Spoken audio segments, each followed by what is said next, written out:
What's up, y'all? This is Chad from River Breeze Outdoors, and this is going to be a video on inoculating logs with plug spawn.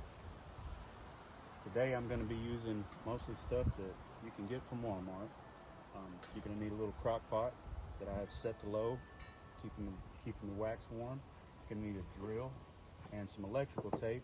I'm using the electrical tape as a depth gauge so that I know how deep to drill my holes. And you want them just a little deeper than flush is what you want with the bark. You want them just a little deeper than flush with the outside of the bark so that you'll have somewhere for the wax to get into and stay there.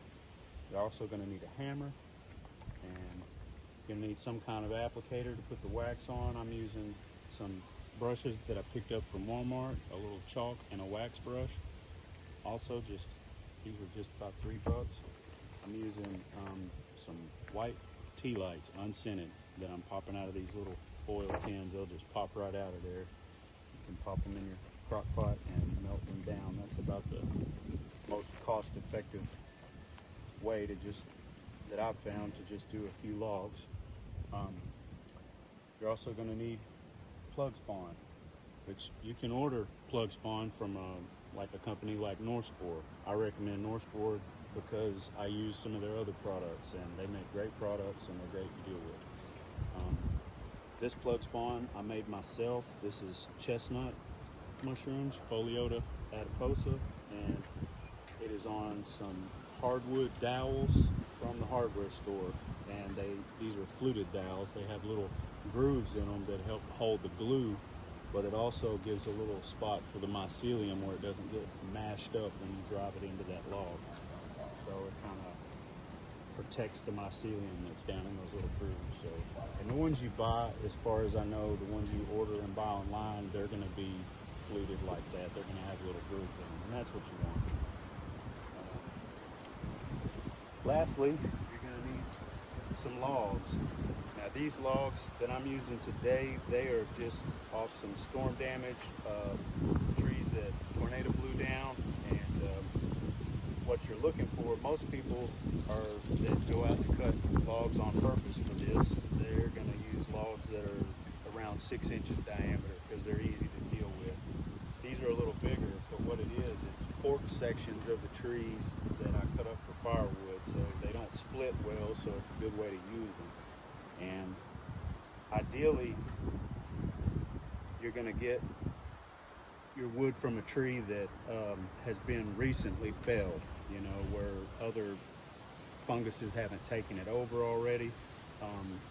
You don't want to get trees when they are in between budding and full leaf out. So once they start putting off buds until they are fully leafed out, you don't want to get that wood because all of the nutrition in the tree is going towards bud making or leaf making, and it doesn't have it stored in the wood, which is what you want for food for the mushrooms.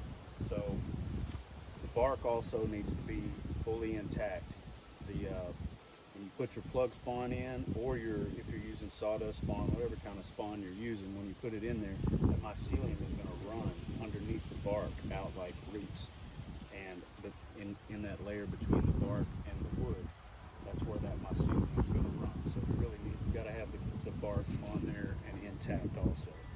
And in the spring of the year, the bark will not be attached very well to the tree. So that's another reason you don't get wood in the springtime.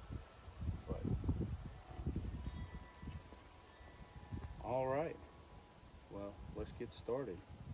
These logs I'm using are oak, and they were a little dry, so I soaked them in this little trailer for 24 hours.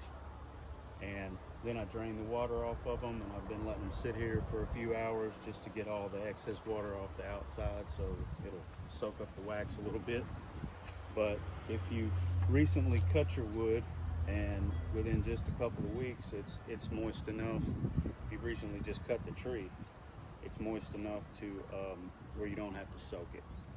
But since mine was really dry, I soaked it. These holes I'm going to drill about 3 inches apart. I'm going to put rows down them, and then I'm going to stagger the next row. And I'm also going to put holes in these faces right here, because it's such a big log. I want it to colonize as fast as it can. On the smaller logs that people generally use for this, they don't even put them in the ends. They just go into the dark everywhere. But, let's get started.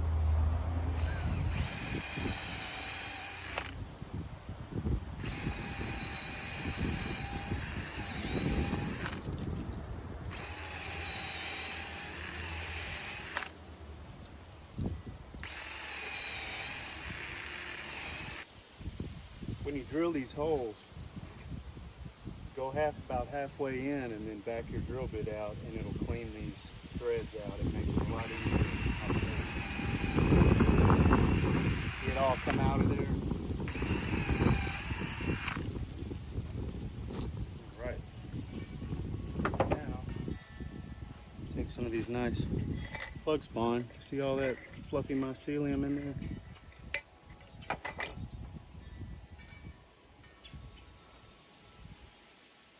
Get a few of those, and we'll start putting them in there.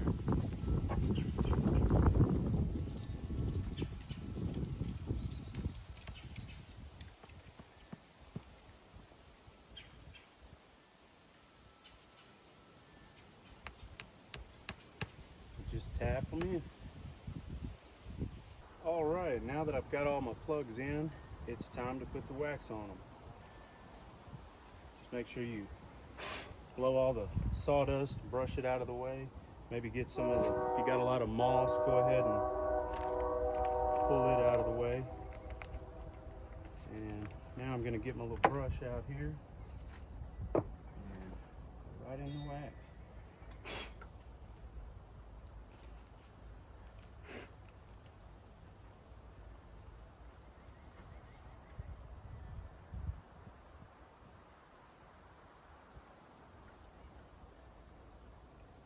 They say you want to keep your crock pot on low so that it doesn't suck too much of the wax down into where the plug is, because it'll seal it up to where the mycelium can't go out into the wood. It's supposed to be like solder. The hotter it is, the more it'll try to absorb it. Now that I got all the plugs sealed up, I'm going to seal up the ends. I'm going to seal up the whole ends to help hold in moisture.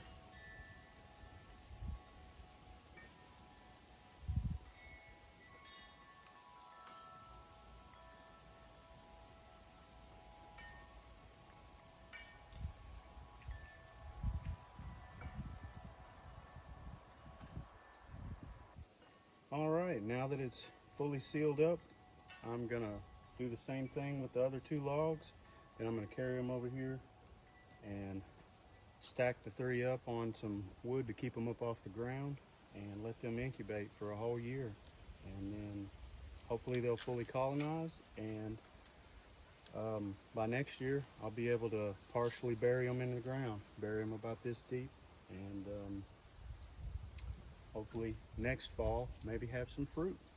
That's the goal anyway, and I just want to encourage more people to do this sort of thing. It's something you can do with your extra wood that you can't split, and it's also great for stumps. And you do this to stumps and you remove them over the years and you get fruit out of it. So it's a good little thing to do, especially if you enjoy mushrooms. And thank you guys for watching, and God bless you.